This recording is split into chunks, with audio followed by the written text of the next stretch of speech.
여러분 반갑습니다. 유시아저씨입니다. 제가 예전에는 이런 머리였죠. 이런 머리로 살다가 머리를 좀 길렀습니다.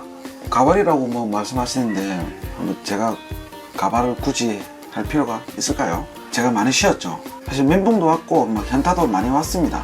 영상 때문에 현타가 온 건 아니고요. 개인적인 사정으로 인해서 많이 현타가 왔고, 앞으로 제가 하고 있는 일들 게으름 안 피우고 열심히 영상 촬영하고 바이크 판매하고 이런 식으로 한 곳에 집중하지 않고 여러가지 포괄적으로 이렇게 보면서 할 계획입니다. 거의 1년 정도 안 찍었죠. 많이 안 찍었죠. 사실 이제 힘을 내어서 제 스타일대로 다시 재밌게 한번 촬영해 보도록 하겠습니다. 얼마 전에도 촬영을 했고, 오늘은 엔진 바이크, 제가 쉬는 동안 많은 바이크들이 대거 등장했습니다. 그 중에 하나가 바로 한선모터스에서 놓은 베네트 125입니다. 베네트 125를 시승협조를 해주신 부산 양정에서 센터를 운영하고 계시는 풀스로틀 사장님, 감사합니다. 클래식 바이크 같은 경우에는 유럽 스타일의 바이크들을 클래식이라고 바이크라고 하고, 베넷 같은 경우는 사실 아이언 883이랑 거의 흡사합니다. 아이언 883은 할리죠. 할리는 아메리칸 스타일. 클래식이랑 아메리칸이랑 혈통은 다 비슷합니다. 네이키드 형태의 그 옛날스러운 바이크와 그 크루즈, 아메리칸을 대부분 다 편안하다고 그냥 이렇게 보시는 경우가 많은데, 아메리칸 스타일들이 사람들이 볼 때는 편안하게 보이는데 실질적으로 타보면 편안한 오토바이는 아닙니다. 자, 팔을 위로 뻗어야 되고요, 다리를 앞으로 뻗어야 됩니다. 저처럼 키가 작은 사람들은요, 벌 쓰는 것 같은 그런 느낌입니다. 그런데 그 나름대로의 엔진 사운드나 이런 포지션으로 인해서 느낌이나 이런 것들이 완전 다릅니다. 이런 스타일들을 아메리칸 스타일들이라고 많이들 이야기합니다. 할리가 미국 거기 때문에 다들 그렇게 이야기하는 것 같습니다. 혈통은 다 클래식이다 보니까 클래식 바이크의 정의는 옛날스럽게 보이는 게 클래식이고, 그 다음에 불편하게 보이는 게 클래식 아니겠습니까?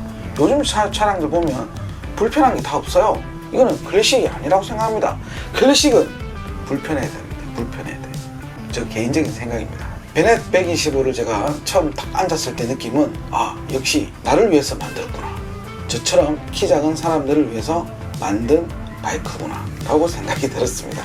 기존에 오토바이를 가지고 계신 125 오토바이를 가지고 계신 분들이 베넷 125를 보고 내 거 팔고 이걸 사야 되겠다, 저는 이거는 사실 좀 아닌 것 같고요.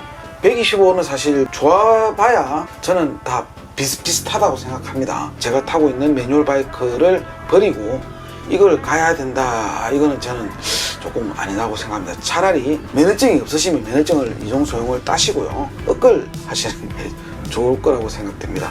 베넷 125 같은 경우에는 제 개인적인 생각은 초보 입문자들에게는 정말 용이한 바이크라고 생각이 들고요. 이유는 낮은 시트고와 속도가 그렇게 많이 나는 바이크가 아니기 때문에 초보 입문용으로는 제일 적합한 오토바이라고 볼 수 있습니다. 특히 나중에 내가 면허증을 따서 이종 소용을 따서 할리 계열로 가려고 하시는 분들은 베넷 125가 좋을 것 같습니다.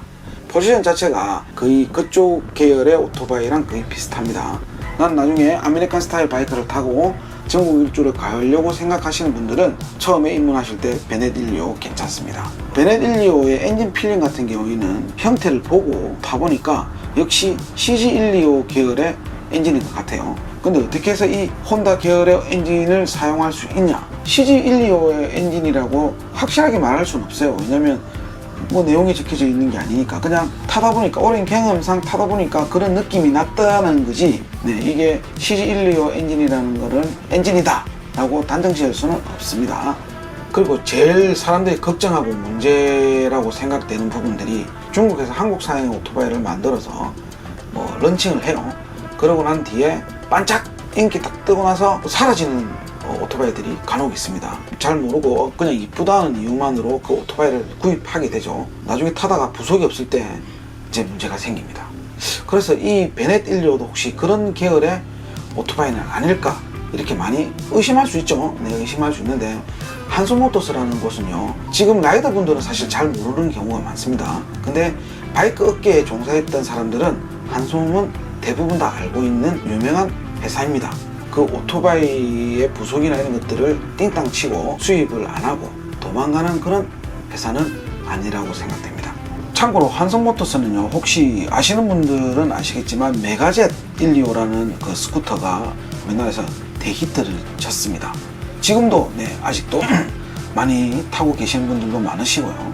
이 오토바이를 이 스쿠터를 제일 먼저 들고 온 데가 바로 환성모터스입니다. 지금도 부속 계속 나오고 잘 굴러가고 있죠. 전체적으로 이렇게 외관이나 이런 걸 보면서 요즘 바이크 되게 잘 만든다. 중국에서 바이크 되게 잘 만든다. 중국 제품이라고 해서 나쁜 건 아니잖아요. 이때까지 나쁜 거는 사실 분명히 존재합니다. 뭐 중국에만 존재하겠습니까? 우리나라도 존재하고 일본에도 존재하고 미국에도 존재합니다. 싸고 좋은 건 없겠지만 가격 괜찮은 것들은 좋은 제품들도 많습니다. 뭐 아직까지는 제가 길게 타보진 않았지만 짧게 시승을 해본 결과는 나쁘지는 않았습니다. 그리고 이게 출력 부분에 대해서 제가 또 한 말씀 드리면, 제가 잘 모르지만 짧은 지식을 가지고 한번 이야기해 보도록 하겠습니다. 왜 요즘 125들은 힘이 없는가? 왜 그렇다고 생각되십니까?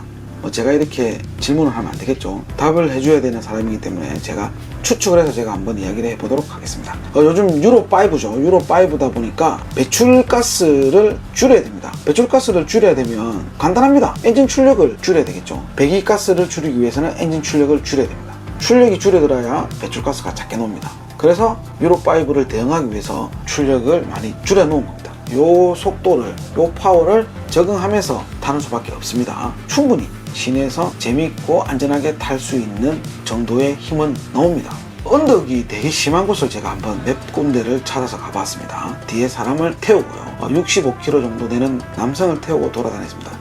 이유는 심심했어요. 혼자 타면 심심합니다. 엔진 바이커들은 텐덤을 해서 많이 타잖아요. 그래서 제가 텐덤자에게, 친구에게 물어봤습니다.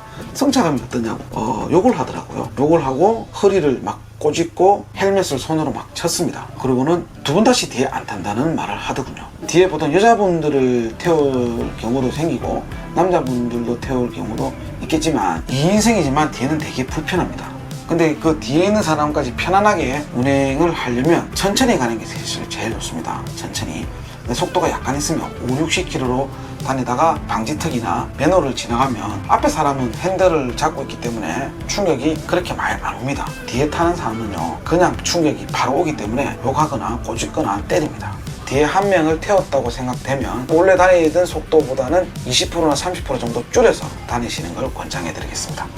제가 어디까지 이야기했죠? 파워가 부족하다. 언덕에 올라갈 때 약간 파워가 부족합니다. 부족함이 많이 느껴졌어요. 그렇다고 해서 시동이 꺼지거나 못 올라가는 정도는 아닙니다. 우리에겐 1단이 있기 때문이죠. 1단으로 해서 천천히 올라가다가 어느 정도 힘이 붙으면 2단을 올리면 됩니다. 그렇게 해서 여러 번 바꾸다 보면 어느새 정상에 도달해서 언덕을 탈출하고, 언덕을 탈출하자마자 바로 내리막길이 나오겠죠. 그러면 내리막길에서 또 어떻게 타느냐? 내리막길에서는 사실 매뉴얼 바이크는 내리막길 타기 정말 좋습니다. 초보자들 잘 기억하세요. 내리막길에서는 기아로 5단이나 4단을 놓고 타는 게 아닙니다. 3단이나 2단을 놓고 브레이크를 오래 잡고 있지 마세요. 디스크가 과열이 되면 브레이크 파열이 일어납니다. 그러면 안 들어요. 안 들으면 사고 나겠죠. 저단계를 넣어서 속도를 줄인 상태로 내려가시면 주행하는 데 많이 도움이 될 겁니다. 팁이니까 이거 참조하시고 2단이나 3단 정도에 놓고 가시면 됩니다. 진짜 가파르다 그러면 1단까지도 되지만 1단 넣을 때는 속도를 많이 줄인 상태에서 넣어야 됩니다. 속도는 많은데 1단 넣으면 완전 엔진 깨지는 소리가 나기 때문에 엔진에도 안 좋습니다. 그래서 속도를 많이 줄인 상태에서 1단, 2단 이렇게 저단기어를 내려서 천천히 내리막길을 탈출하시면 되겠습니다. 제가 연비는 사실 측정하지 않았습니다. 예전에 제가 원래 1리터 연비를 측정했는데 힘들더라고요. 그냥 제가 이 계열들의 엔진들은 출력이 낮기 때문에 RPM이 높게 써야 되잖아요. 높게 쓰면 그만큼 연비는 안 좋아집니다. 그냥 제가 추측해본 결과 1리터에 한 40에서 50 정도 나오지 않을까. 보통 매뉴얼은 연비가 나쁜 편은 아니거든요. 여기서 속도를 많이 내거나 아니면 언덕이나 이런 데를 많이 타고 내가 몸무게가 많이 나간다 하면 이것보다 약간 더 줄어들겠죠. 최고속 같은 경우에는 스트레이트 구간이 긴 구간에서 제가 테스트를 해봤는데 한 100km 정도는 나오더라고요. 근데 100km까지 도달하는 시간은 엄청나게 오래 걸리고 있죠. 저는 어쩔 수 없이 테스트를 하기 위해서 속도를 냈지만 가급적이면 도로에 맞는 규정 속도를 지키면서 타시는 게 제일 안전합니다. 과속은 진짜 위험합니다. 라이더분들이 오래오래 타야 되겠죠. 그러려면 절대 가속하시면 안 됩니다. 절대. 바이크 구매는 어디서 하면 되냐? 제가 아래에다가 링크를 걸어 놓겠습니다. 굳이 필요 없는데 구매는 하지 마시고 꼭 필요하다고 생각되시면 아래 링크 참조해 주시고요. 그럼 저는 다음에 다른 바이크로 다시 찾아뵙도록 하겠습니다. 앞으로 자주 뵙도록 하겠습니다. 감사합니다.